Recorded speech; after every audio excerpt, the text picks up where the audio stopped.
Welcome to the Shoot to Hill podcast, a podcast for indie and not creatives. My name is Martin Depict. I'm a photographer, videographer, and graphic designer based in Los Angeles. Thank you for tuning in. I wanted to start today's episode with an answer to a question that someone asked me through social media a couple weeks ago. I put up one of those posts for people to just ask me questions through my stories, and I got this question multiple times, so I wanted to sort of reference it here. I got asked what was the cheapest camera setup, the best budget camera setup, I guess, was a question that I got often. I wanted to take my time to answer that question because it's not like an easy question to answer, right? Like there's a bunch of different categories that you can go down in. There's like, if you're a street photographer, there's a certain setup for that. If you're a portrait photographer, there's a certain setup for that. If you do landscapes, there's a certain setup for that. So I'll give you guys a couple options. I think, all these cameras are going to be full frame cameras. I think that if you're going to be looking into a camera and looking into taking it serious, I think they should be a full frame camera. If you're a street photographer, I would say there's these companies usually make a pancake lens. So a pancake lens is usually probably like a 16 to 20 millimeter lens. It's usually really, really thin. That's why they call it a pancake lens. And they're not that expensive. They're probably about $200, maybe $300. And you can even get them used on the used market for probably cheaper than that. So a pancake lens, if you're shooting street photography, it's just sort of like a nice wide lens. They're usually about f2.8. If you're a portrait photographer, I would suggest the Nifty 50 with those cameras. So the Nifty 50 is going to be a 50 millimeter f1.8. Sony makes one, Canon makes one. They call it a Nifty 50 just because it's sort of like usually a small lens as well. Both of them are f1.8 and usually cost around $200, $250. And you can, again, it's another lens that you could probably get on the used market for even cheaper. And then if you're a landscape photographer, you can use probably a combination of both of those, right? It's nice to have the wide option for landscapes and then also have a 50 millimeter for maybe a more focused frame. Focus is maybe not the right word there. I would probably say a more narrow frame. You can probably do a zoom lens. Like I would even suggest maybe like a kit lens that usually comes with the camera. I think Sony makes I should have looked this up. It's probably in the range of like 16 to 55 or something like that millimeter. It's a kit lens that usually comes with one of their e-cameras, and it's not a fixed f-stop. So it's usually probably like, I would say probably like f3.5 to f5.6. And that lens I think is great for, because it kind of fills both spots of the 20 millimeter and the 50 millimeter and everywhere in between that. So it's a good lens, probably a little bit more expensive. That's probably what I would suggest as a nice start point for photographers just looking to get into it. And then from there, you can sort of just experiment with it. And then I would also suggest that if you're starting to get into photography and you're looking at it as a career, start doing video. I think there's more and more opportunities if you can do both. Don't just do one thing, because I think you will always lose opportunities to the photographers that can do both photo and video, because now clients are looking to get stories and reels and even any short form video content. So like just learn how to use your camera in video mode, learn how to color grade, even if it's very basic. Tools are coming out that's easier and easier. Premiere just launched like a tool in their beta where you can sort of just it automatically finds the Rec 709 version of your log footage. So it's insane. Everything's getting easier, so there should be no reason for you not to do it. I think just sort of like learn the technical skills, and then as you learn the technical skills, you can tend to experiment and get better with it. So yeah, thank you guys to the few of you who sent that question over through my DMs, and I definitely want to keep answering questions that you guys have. So if you guys have any questions, please comment them down below. on YouTube, or send me a DM, whatever you guys feel more comfortable with. I'm open to either. But anyway, today I'm wearing my sort of like murdered out Laker jersey, and I have my Kobe patch.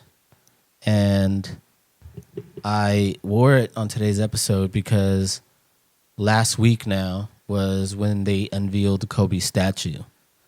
And it got me thinking to like a lot of his work ethic, right? Kobe was just like such an inspiring person in general. I know his work ethic on the court and off the court was sort of like second to none. People compare him to like Michael Jordan, and I think that there's sort of like differences there. And I promise this is going to lead back to photography. I'm just like, basketball is such, I love basketball. I love watching basketball. And so like, it's the only sport that I really keep up with. And so there's sort of a lot of like analogies that I like to like connect between the two. And,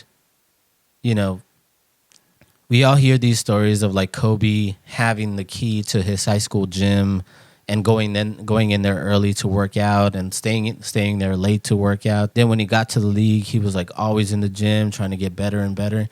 And that sort of gets you thinking, because there's players in the league right now that just play, and then there's players in the league like Kobe that get better. And there's always been players that sort of like are always looking to get better, but then there's players that just sort of like are always at that baseline. They're more like role players. They're not necessarily, looking to sort of evolve their game. And Kobe was definitely one of those people that sort of evolved his game as he went on. He sort of became sort of like this maestro, right? Like he can maneuver his way on the court and sort of start seeing things before things were going to happen. So like he can start to read plays and knew what you were going to do before you did it, and knew where you were going to pass the ball and where everything was happening. And there's certain players that have gotten to that point.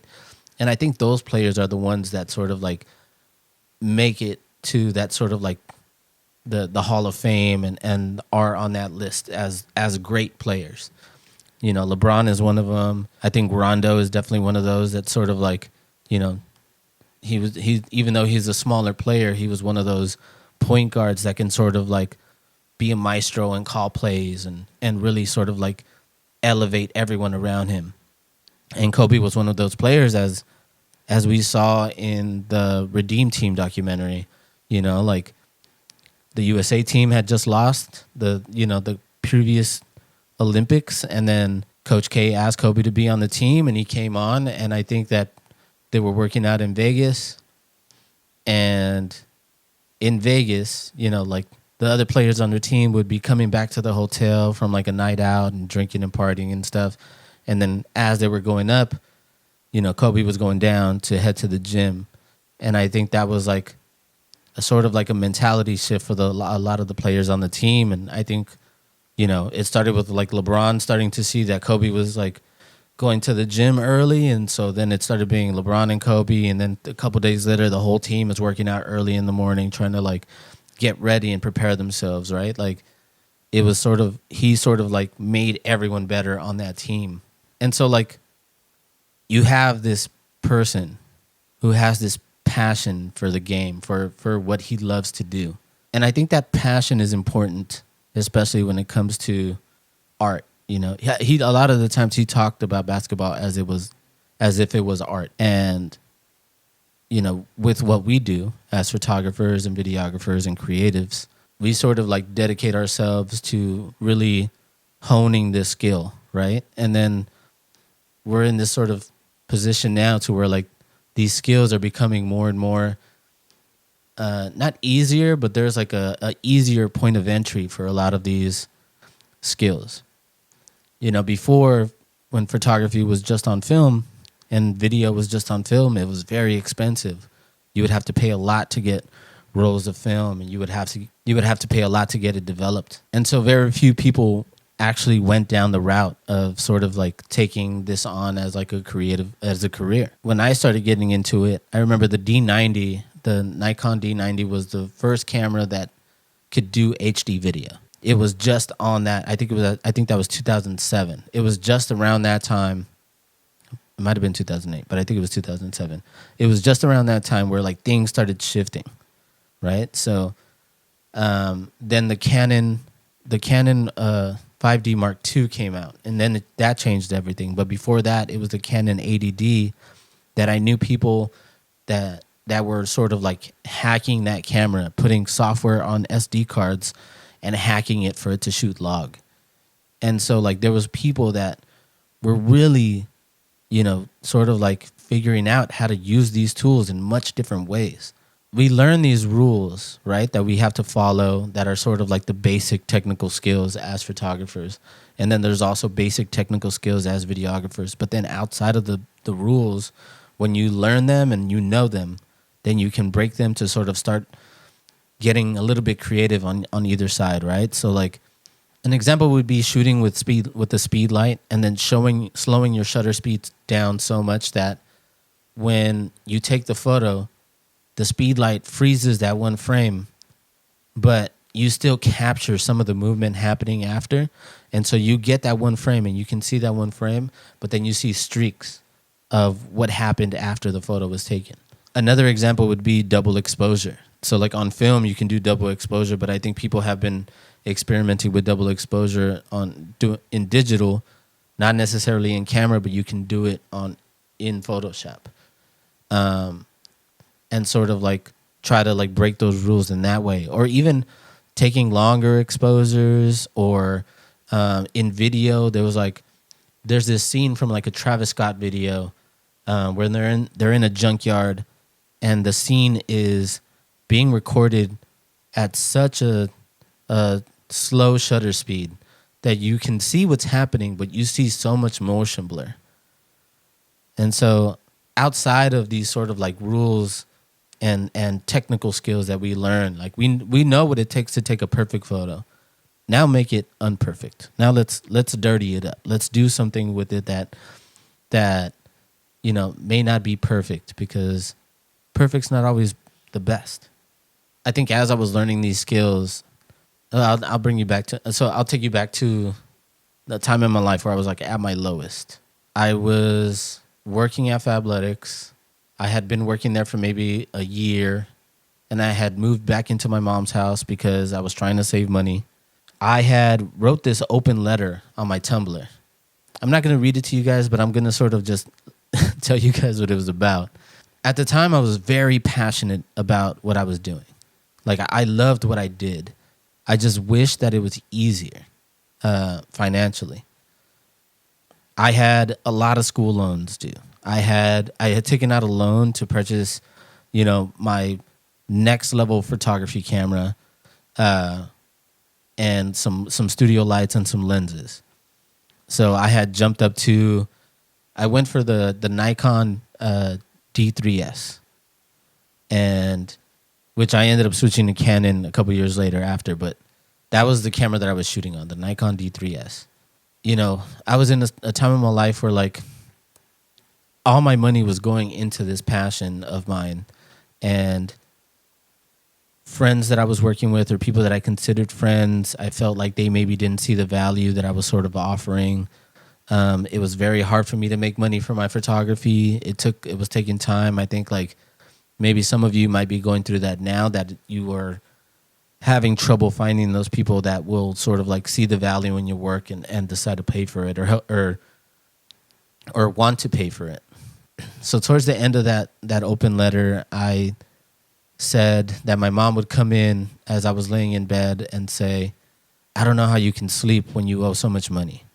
And then I went on to say that I could sleep pretty well, knowing that I was doing my best and knowing that I could say that I'm not like fucking anyone over. But I definitely felt maybe a little bit, now looking back on it, and maybe I felt like maybe I was being taken advantage of a little bit, and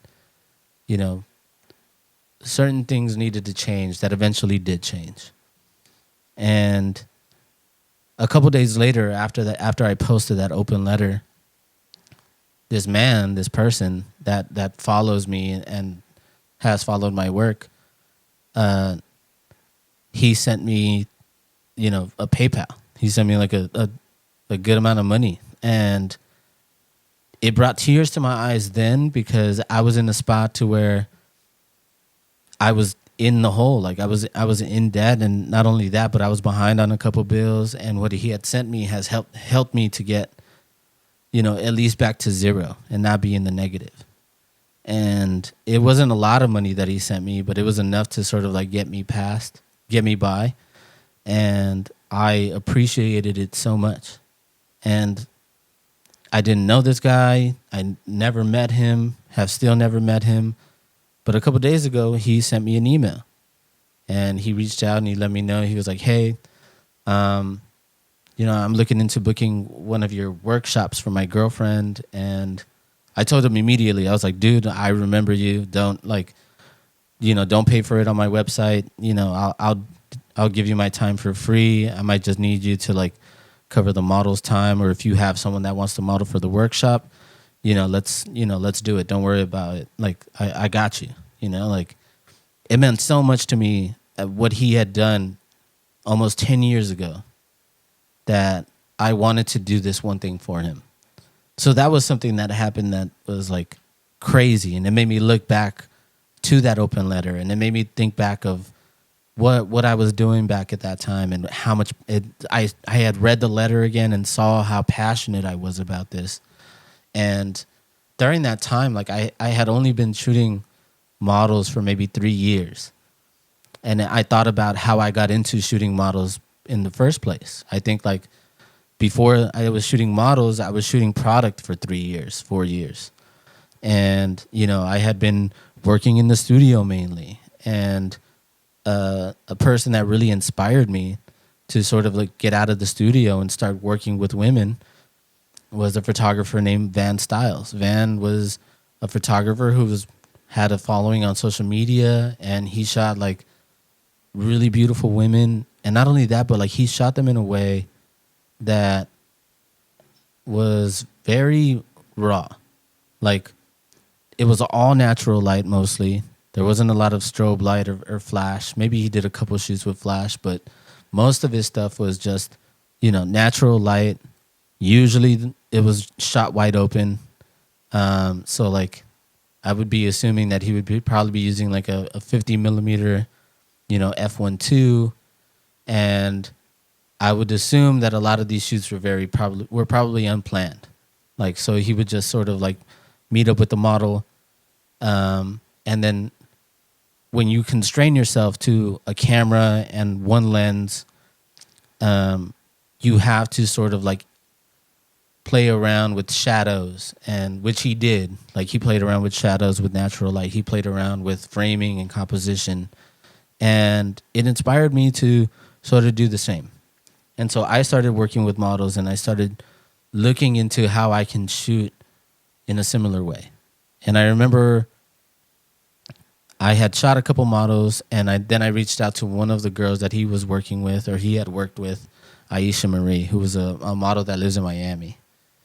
And I sent her an email. Her mom sent me back an email, very nice, very polite. And I was like really excited to get in touch with them. And she had told me that Aisha was coming to LA, and, just like we set up a date, and we had just like set everything up. I didn't know where we were shooting. I just know that I was going to meet her at a place, and we were going to shoot there.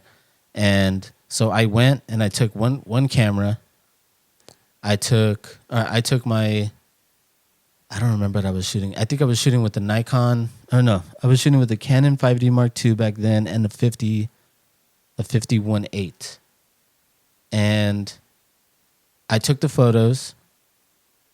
I remember I made them black and white, and then I shot them in a very Van Styles way, just sort of like a lot of natural light. I shot them all wide open, and then I tried to play around with framing as much as I could around the house. And the photos came out great. I posted them, she posted them, and then right after she posted them, a lot more models started reaching out to me. And then I sort of, got into that sort of like world, and sort of like it was like a small space of like girls that were, I guess, in the same sort of realm that had reached out to me to shoot. And then I was like, cool, let's do it. So I kept shooting, and eventually, you know, you end up sort of wanting to break out of that, right? So because I had experience in the studio, I wanted to start shooting more studio stuff, and so I did. The style that Van had was sort of like a point of entry for me, and I got into working with women through that style, and then I slowly started to sort of like evolve and try to experiment different lighting, you know, working in the studio, working outside of the studio. I feel like I've taken a lot of amazing shots that I really, really love. There's like, I can think of shots that I've taken, and I know that I want to print someday, that I want to maybe have like some sort of gallery show or whatever it may be. And then I realized that my passion has taken me here, has brought me to this point. You know, although the last couple years have been sort of a challenge for me, one thing that has never left has been this passion. Has this want to better myself, to want to continue to sort of like master this. And how I said in the last episode that I want to continue to sort of like master this tool in every way that's possible. That has never gone anywhere. I think it's important to look at people like Kobe who inspire people through their passion to just continue to want to move forward. And it was very inspiring to me, just sort of like, you know, seeing the quote on his statue and, you know, everything that he did while he was here. It's all inspiring.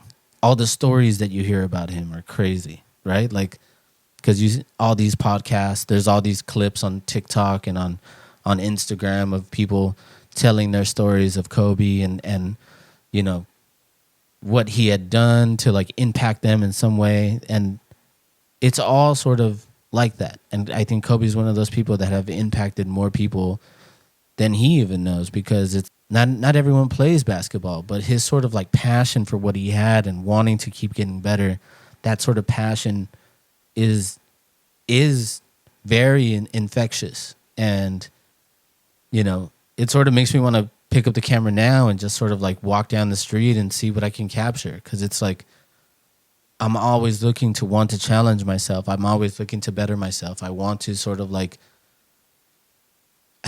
I've said, you know, this idea of like the 10,000 hours to like master something. So the idea of putting in those 10,000 hours, it's not that you can't make money or sort of like can't make a living before you hit those 10,000 hours. You definitely can. You can sort of find a way to make a living while you're still learning.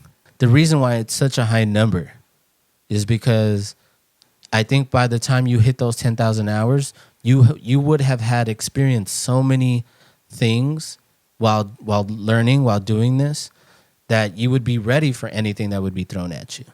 So just like Kobe, when, you know, there'd be situations when he was maybe younger playing the game where he's sort of like getting stuck or, you know, not knowing what to do or looking towards his coach or Shaq to sort of like tell him where to go or put him in the right position. You know, I know that there's all these stories of him calling Michael Jordan and calling all these players and calling coaches their advice on how to get better, things on what to do. And, you know, by the time he was wearing number 24 in his career, I think that he had already reached those 10,000 hours and knew maybe certain ways how to maneuver himself and what to do on the court and how to orchestrate things, even if things were sort of thrown at him on a random. And by the time you have these 10,000 hours under your belt, if you're on a shoot, whether it be photo or video, or if you're designing a logo for someone, if someone is giving you a challenge of any sort, maybe telling you that there's maybe there's like a specific color scheme that you have to work within, or as a photographer, if they want something more specific, or, you know, you're on a shoot and, you know, one of your strobes, you know, ends up breaking and you're now having to shoot the whole shoot with one strobe or one light. then you now have to sort of maneuver and work with what you have. And if you have those 10,000 hours, you know what to do in those situations. You know what you have to do to get out of that situation with something great, something that you're happy with, something that the client is going to be happy with. When you're younger and you don't have that much experience and you're put in these situations, you maybe tend to freak out a little bit, and maybe, maybe it's a learning experience and maybe it's all for nothing. But I think by the time you get to that point to where you become a very experienced creative, nothing will stop you. Nothing will get in your way. And I think that was a great representation of what Kobe stood for. Nothing could stop him. Nothing could get in his way. You told him that he couldn't win without Shaq. He won two without Shaq, back to back.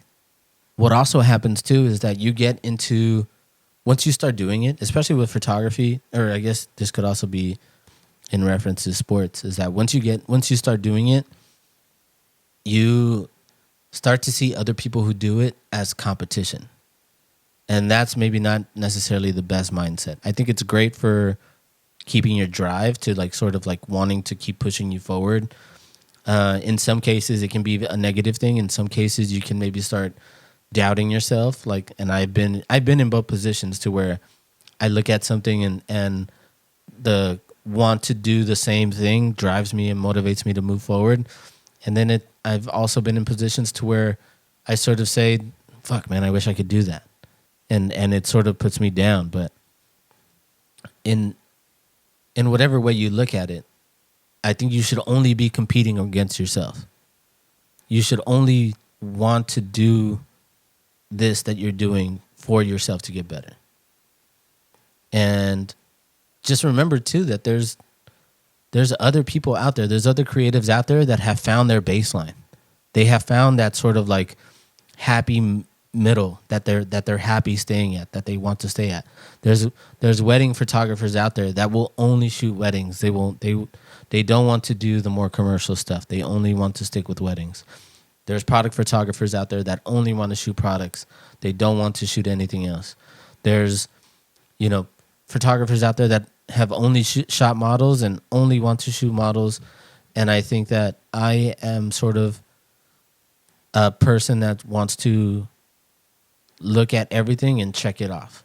I'm looking at everything as a challenge, and I'm only competing against myself to want to get better. I'm not looking at anyone's work to critique it or, compare it to myself. I think that I think I look at people's work and I dissect it instead of critique it. I think dissecting it makes it much easier to understand the sort of process and mindset that they were in when they shot it. There's obviously there's creative photos and people that sort of capture these emotions when they're taking photos. Those people are artists on another level because they're taking the photos with the goal to want to make people feel a certain way. It's very similar to filmmaking. Is that they're shooting a scene, lighting the scene, using the right music with the scene to make people feel a certain way. The whole goal is to sort of interpret what people are seeing into a feeling. Not everything needs to have a feeling, but when it does have a feeling, imagine when it's both. Imagine when it checks off multiple boxes. It can sell something. It makes you feel a certain way. It depicts the person in the photo perfectly. When a single frame can hit multiple marks, I think that's a beautiful thing. And that is sometimes luck. There's times where I take a photo and then as soon as I see the photo in the back of the camera, I get so hyped because one, maybe it's something that I haven't shot before. So it's new. It feels new. And then two, it's sort of, maybe there's an emotion there that I've never captured before. Maybe it's an angle that I've never tried before. Maybe it could be many things, but there's that feeling. I think creatives chase that feeling of wanting to sort of feel that all the time. And I don't know if I talked about this on the podcast yet. I'm pretty sure I've mentioned it before. And I'll end on this so I don't drag this podcast on. With photography and with video, with cinematography, I'm sure it's both the same thing, to where like the learning curve is very steep at first. You can probably learn everything that you need to learn about the tools that you're using within probably like the first year. Within that first year, you get that feeling a lot to when you're sort of experimenting. You're shooting new things, you're experimenting with light, you're experimenting with different lenses and all this stuff, and then you get this feeling of like, wow, this is so cool. This feels new. And then, after a while, you get into a place to where, you have shot a lot of this stuff. You have done a lot of the same thing over and over and over, and that feeling starts to not feel the same. And so because of that, maybe people try to experiment with other things. Maybe people try film. A lot of people are gravitating to film again because they want it to be fun again. They want something new. They want something to sort of bring the passion back. And I think film photography can do that. But it could also be a bunch of things. It can also be, for me, it's video. For me, it's learning After Effects and learning, how to color grade and learning how to do different things with my camera, how to capture different emotions, how to convey different feelings through the color of the photos that I'm taking. That's all different. That's all new. And I recommend for anyone that feels like they're stuck to just try something, pick up that thing that you're passionate about and try doing it, but try doing it maybe in a different way. Maybe try learning it from a different perspective. So bringing it back to Kobe, he could maybe master his handles or his shot. I mean, Kobe had a crazy mid-range game. He knows he can always hit that fadeaway, but what if he needs to step out to the three? What if he wants to do a spin move and bring it in for a dunk? Or, what if he calls for a certain play when he feels like, when there's like two people on him and he needs to, get it to another person for the give and go.